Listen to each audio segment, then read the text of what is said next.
ஆகாஷவாணி.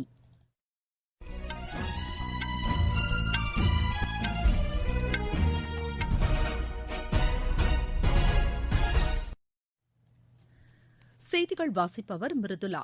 தலைப்புச் செய்திகள்: உலக நீடித்த வளர்ச்சி மாநாட்டை பிரதமர் திரு நரேந்திர மோடி இன்று காணொலி காட்சி வாயிலாக தொடங்கி வைக்கிறார்.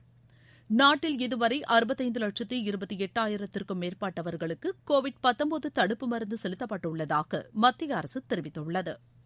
நாட்டில் அடுத்த 5 ஆண்டுகளுக்குள் சாலை விபத்துகளால் ஏற்படும் உயிரிழப்புகளை 50% அளவிற்கு குறைக்க வேண்டும் என்று மத்திய அமைச்சர் திரு நிதின் கட்கரி வலியுறுத்தியுள்ளார்.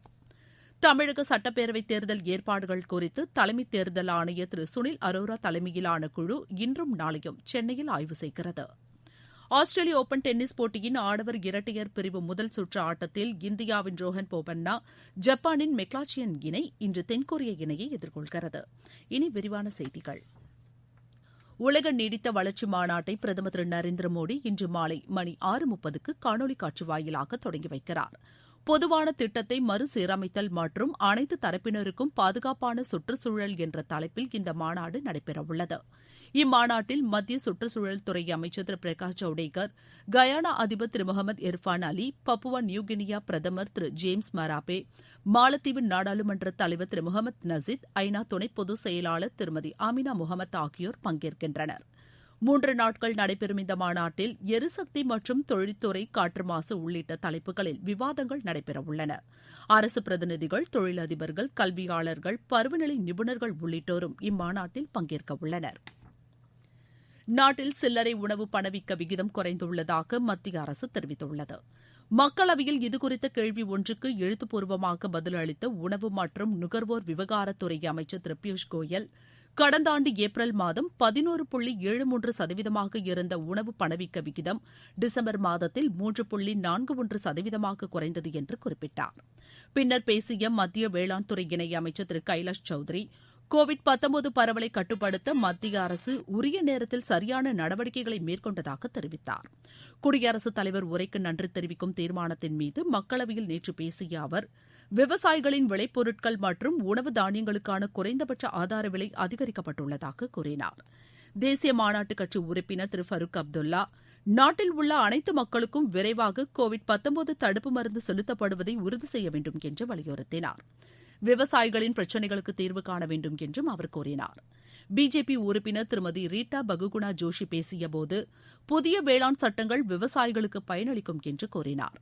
அப்போது பேசிய திரிணாமுல் காங்கிரஸ் உறுப்பினர் திரு சௌகதா ராய், விவசாயிகள் விரும்பாத புதிய வேளாண் சட்டங்களை திரும்பப் பெற வேண்டும் என்று வலியுறுத்தினார்.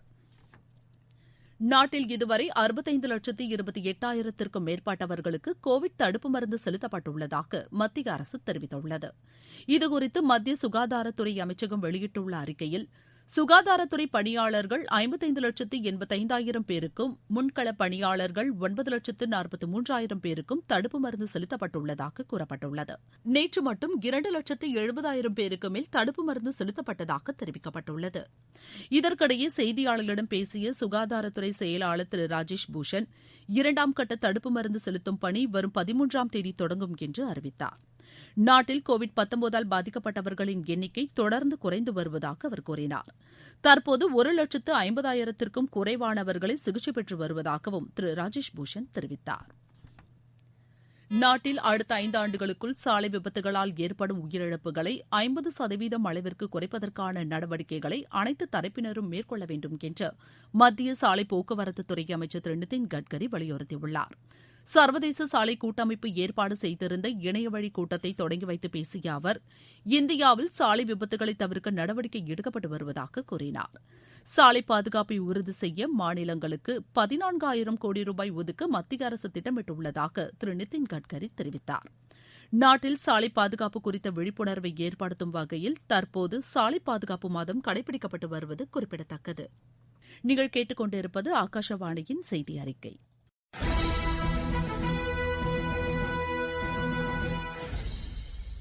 கோவிட்-19 ஒழிப்போம், தடுப்பூசிக்கு தயாராவோம். கோவிட்-19க்கான தடுப்பூசி பாதுகாப்பானது. இதனை பெறுவதற்கு கோவின் இணையதளத்தில் புகைப்படத்துடன் கூடிய அடையாள ஆவணத்துடன் பதிவு செய்ய வேண்டும். உங்கள் கைபேசி செயலிக்கு வரும் தேதியில் சம்பந்தப்பட்ட மையத்திற்கு சென்று தடுப்பூசி போட்டுக் கொள்ள வேண்டும்.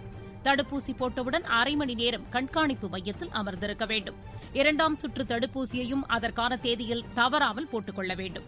நம் நலன் காத்து நாட்டு நலனை உறுதி செய்வோம்.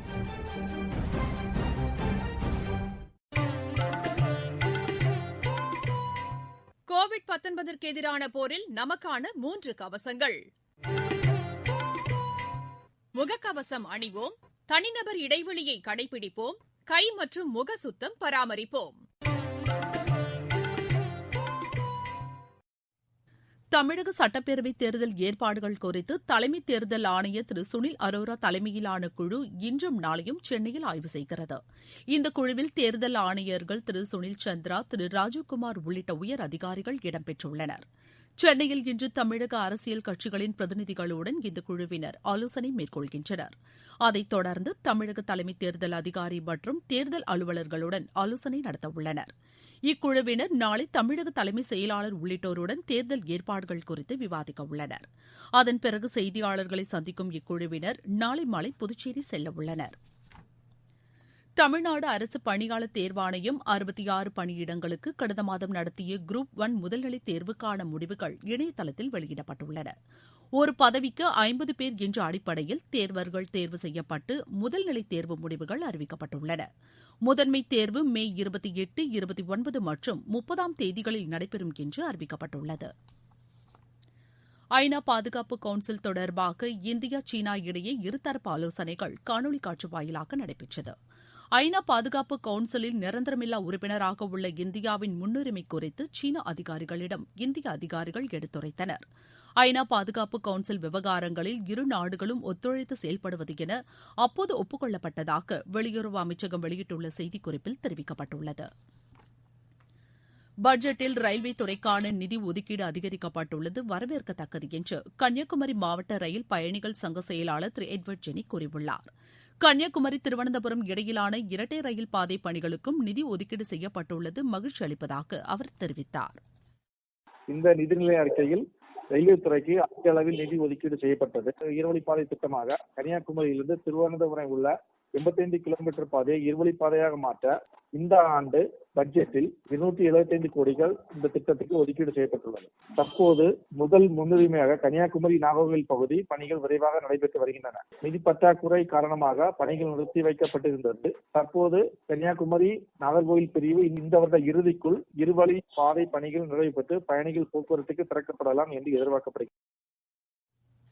புதுச்சேரியில் கோவிட்-19 கட்டுப்பாடுகள் மேலும் தளர்த்தப்பட்டுள்ளன. அதன்படி நீச்சல் குளங்கள், விளையாட்டு மைதானங்கள், திரையரங்குகள், வர்த்தக கண்காட்சி ஆகியவற்றை திறப்பதற்கு அனுமதி அளிக்கப்பட்டுள்ளதாக எமது செய்தியாளர் தெரிவிக்கிறார். மியான்மரில் ராணுவ ஆட்சிக்கு எதிரான போராட்டத்தில் ஈடுபட்டவர்களில் 100க்கும் மேற்பட்டோர் கைது செய்யப்பட்டுள்ளனர். போராட்டக்காரர்கள் மீது காவல்துறையினர் நடத்திய தாக்குதலில் ஏராளமானோர் காயமடைந்துள்ளதாக அங்கிருந்து வரும் தகவல்கள் தெரிவிக்கின்றன. பல இடங்களில் ஊரடங்கு பிறப்பிக்கப்பட்டுள்ளது. மேலும் பொது இடங்களில் 5 பேருக்கு மேல் கூடுவதற்கு ராணுவ ஆட்சியாளர்கள் தடை விதித்துள்ளனர். இதற்கிடையே போராட்டத்தில் ஈடுபட்டவர்கள் மீது தாக்குதல் நடத்தியது கண்டிக்கத்தக்கது என்று மியான்மரில் உள்ள ஐநா உயர் அதிகாரி திரு ஓலா அல்ம்கிரீன் தெரிவித்துள்ளார். மக்களின் விருப்பங்களுக்கு மதிப்பளித்து கருத்து வேறுபாடுகளுக்கு அமைதி பேச்சுக்கள் மூலம் தீர்வு காண வேண்டும் என்று ஐநா பொதுச் செயலாளர் கூறியுள்ளதை அவர் சுட்டிக்காட்டியுள்ளார். ஆஸ்திரேலிய ஓபன் டென்னிஸ் போட்டியின் ஆடவர் இரட்டையர் பிரிவு முதல் சுற்று ஆட்டத்தில் இந்தியாவின் ரோஹன் போபண்ணா, ஜப்பானின் மெக்லாச்சியன் இணை இன்று தென்கொரிய இணையை எதிர்கொள்கிறது. நேற்று நடைபெற்ற ஆடவர் ஒற்றையர் பிரிவில் இந்திய வீரர் சுமித் நாகல் தோல்வியடைந்தார். ஜோகோவிச், வாவரிங்கா, டொமினிக் தீம் ஆகியோர் இன்று நடைபெறவுள்ள 2ஆம் சுற்றில் பங்கேற்கின்றனர். மகளிர் பிரிவு 2ஆம் சுற்றில் Serena Williams, Venus Williams, Simona Halep, Petra Kvitova, Muguruza ஆகியோர் இன்று பங்கேற்கின்றனர். ISL கால்பந்து போட்டியில் சென்னை அணி இன்று ஜம்ஷெட்பூர் அணியை எதிர்கொள்கிறது. நேற்று நடைபெற்ற ஆட்டத்தில் மோகன் பகான் அணி 2-0 என்ற கோல் கணக்கில் பெங்களூரு அணியை வென்றது. மீண்டும் தலைப்புச் செய்திகள். உலக நீடித்த வளர்ச்சி மாநாட்டை பிரதமர் திரு நரேந்திர மோடி இன்று காணொலி காட்சி வாயிலாக தொடங்கி வைக்கிறார். நாட்டில் இதுவரை 65,28,000க்கும் மேற்பட்டவர்களுக்கு கோவிட்-19 தடுப்பு மருந்து செலுத்தப்பட்டுள்ளதாக மத்திய அரசு தெரிவித்துள்ளது. நாட்டில் அடுத்த 5 ஆண்டுகளுக்குள் சாலை விபத்துகளால் ஏற்படும் உயிரிழப்புகளை 50% அளவிற்கு குறைக்க வேண்டும் என்று மத்திய அமைச்சர் திரு நிதின் கட்கரி வலியுறுத்தியுள்ளார். தமிழக சட்டப்பேரவைத் தேர்தல் ஏற்பாடுகள் குறித்து தலைமை தேர்தல் ஆணையர் திரு சுனில் அரோரா தலைமையிலான குழு இன்றும் நாளையும் சென்னையில் ஆய்வு செய்கிறது. ஆஸ்திரேலிய ஓபன் டென்னிஸ் போட்டியின் ஆடவர் இரட்டையர் பிரிவு முதல் சுற்று ஆட்டத்தில் இந்தியாவின் ரோஹன் போபண்ணா ஜப்பானின் மெக்லாச்சியன் இணை இன்று தென்கொரிய இணையை எதிர்கொள்கிறது. இத்துடன் இந்த செய்தியறிக்கை நிறைவு பெற்றது.